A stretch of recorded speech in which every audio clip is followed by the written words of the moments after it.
तो ये क्वेश्चन करते हैं। दो ब्लॉक्स हैं M1 M2, एक फ्रिक्शनलेस हॉरिजॉन्टल टेबल पे रखा हुआ है दोनों को, ठीक। अच्छा, दोनों का जो डिस्टेंस है एक्स एक्सिस के अलोंग शुरू में कितना है, 4 मीटर है। अच्छा, दोनों ब्लॉक्स को एक स्ट्रिंग से बांधा हुआ है आपस में। स्ट्रिंग की लेंथ जो है 5 मीटर है, तो 4 मीटर से ज़्यादा है, इसीलिए स्ट्रिंग की लेंथ जो है ये इस तरह से ढीली करके दिखा रखी है शुरू में। फिर क्या, mass M2 is given a velocity of 10 metre per second in positive Y direction, है ना, जैसा दिखा रखा है यहाँ पे। क्या पूछा है, the speed of the blocks immediately after the string becomes tight, ठीक। तो ये ब्लॉक जब इस तरफ जाएगा तो एक पॉइंट ऐसा आएगा यहाँ पे, जब स्ट्रिंग की लेंथ मैक्सिमम हो जाएगी, ठीक है, तो स्ट्रिंग की लेंथ कुछ इस टाइप से हो जाएगी, और स्ट्रिंग की लेंथ कितनी है, 5 मीटर। तो 5 मीटर है तो ये डिस्टेंस जो है कितना हो जाएगा, जब स्ट्रिंग की लेंथ टाइट हो जाएगी ये लेंथ 3 मीटर हो जाएगा, ठीक है। तो स्पीड पूछिए दोनों ब्लॉक्स की जैसे ही स्ट्रिंग टाइट होगी, ठीक है। तो मैं इस पोर्शन को स्ट्रेट लाइन बना देता हूँ, और ये वाला एंगल कितना हो जाएगा, है ना, ये 3 मीटर है, ये 4 मीटर है, तो ये एंगल जो है वो 37 डिग्री हो गया, ठीक है। तो स्ट्रिंग जब टाइट होगी तो M2 की वेलोसिटी का डायरेक्शन क्या है, ये डायरेक्शन है, ये V डायरेक्शन, ठीक है। अच्छा, और ये तो अपने को मालूम है कि इस V वेलोसिटी का जो कंपोनेंट स्ट्रिंग के डायरेक्शन के पैरेलल होगा, मतलब स्ट्रिंग के डायरेक्शन के अलोंग होगा, इंपल्स वही वेलोसिटी प्रोवाइड करती है। जो वेलोसिटी इसके परपेंडिकुलर होगी स्ट्रिंग के, है ना, वो तो एक तो चेंज भी नहीं होगी और वो इंपल्स भी प्रोवाइड नहीं करती है, ठीक है। तो इस वेलोसिटी को दो डायरेक्शन में अपन रिजॉल्व कर लेते हैं। जो इम्पल्स के अपने वीडियोस थे, है ना, उसमें ये अपन ने काफ़ी डिटेल में अपन ने डिस्कस किया हुआ है, ठीक है। तो उसको दोबारा से डिस्कस करने की उतना डिटेल में ज़रूरत है नहीं। तो इसको मैं रिजॉल्व कर देता हूँ। दो डायरेक्शन चाहिए अपने को, एक तो स्ट्रिंग के अलोंग, तो एक तो इस डायरेक्शन में रिजॉल्व कर लेते हैं इसको। जैसे बॉडी का जो कंपोनेंट इम्पल्स देता है ना, उसको नॉर्मली अपन वेलोसिटी का नॉर्मल कंपोनेंट बोल देते हैं, ठीक है।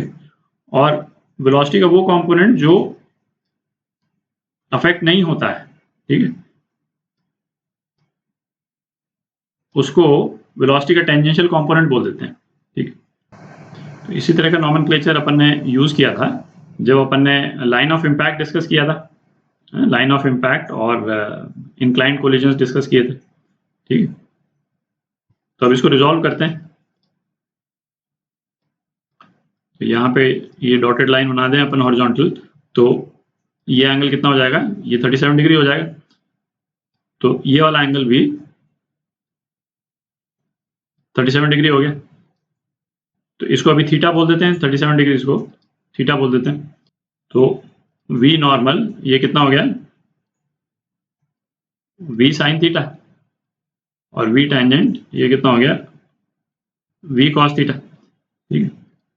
तो ये हो गया आपका V जो है वो 10 है, साइन 37, और ये हो जाएगा cos 37, तो साइन 30, ये कितना हो गया 6 मीटर पर सेकेंड, और ये हो गया 8 मीटर पर सेकेंड। अच्छा, अब जो V टेंजेंशियल है उससे तो मतलब ही नहीं, ठीक है, क्योंकि अब जो मोमेंटम चेंज करना है M1 का, वो केवल ये जो नॉर्मल कंपोनेंट है वही एक्टिव होगा, ठीक है। तो अब ये वेलोसिटी का जो नॉर्मल कंपोनेंट है इसके डायरेक्शन पे अपन कंसंट्रेट करें, है ना, ये वाला जो डायरेक्शन है M1 मास से M2 मास तक, ये M2 मास को मैं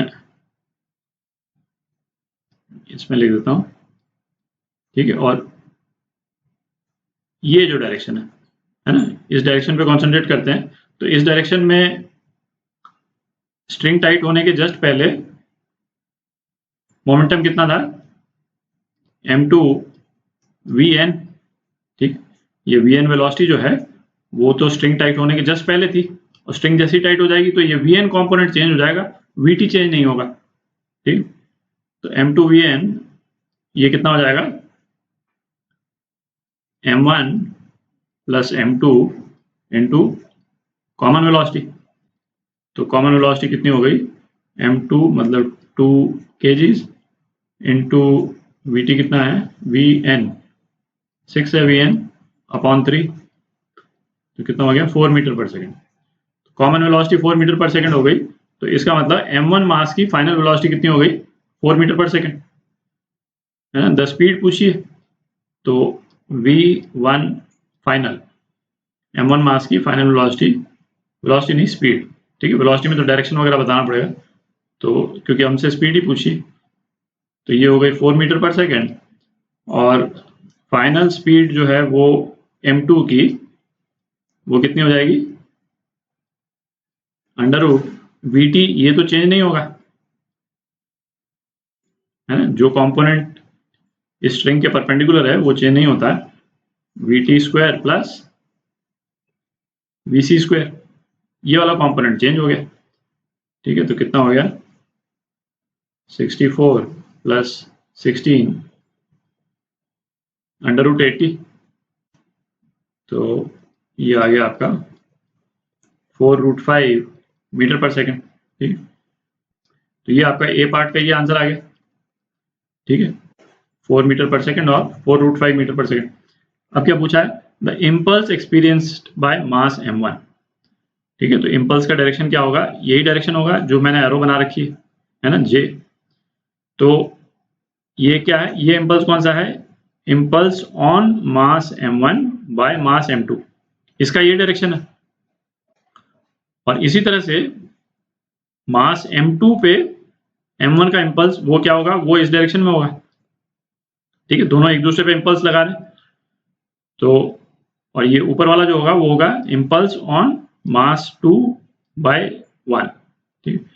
तो अपने को तो impulse experienced by mass m1 पूछा है, ठीक है। तो इम्पल्स क्या होता है, चेंज इन मोमेंटम, ठीक है, p2 माइनस p1। तो इम्पल्स कितना हो जाएगा, इसका इनिशियल m1 तो इनिशियली रेस्ट पे है, तो इनिशियल मोमेंटम 0 है इसका, और फाइनल मोमेंटम कितना है m1 v1f, ठीक है। तो ये 1 kg इंटू v1f, तो 4 kg मीटर पर सेकेंड, ठीक है। तो ये पार्ट बी का आंसर हो गया, ये आपका आंसर।